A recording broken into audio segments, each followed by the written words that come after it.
از یکی از سفارشاتی که گرفته بودیم تابلو سفارش داده بودن.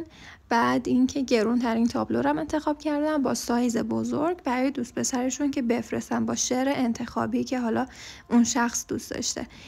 بعد از چند ماه به من پیام دادن، دوباره گفتن که قیمت اون تابلو رو میشه به من بگین الان در حال حاضر چقدره؟ منم گفتم خب شده 10 میلیون.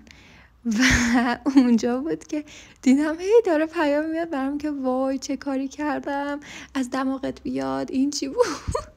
خلاصه کلی پشیمون بود که یه چیزی رو کادو داده بود که الان ارزشش چندین برابر شده بود. من یه سوالی دارم ازتون، چرا اینجوری هزینه میکنید که پشیمون بشید؟ واقعا میگم دیگه که سفارش جدیدی نداد برای شخص جدید، ترسم اینم یهو گرو بشه، بد نمونه اینم، من اون وقت دیگه من میسوزم. نظر شما چیه؟ طلای گرون، کادوی گرون یا کادو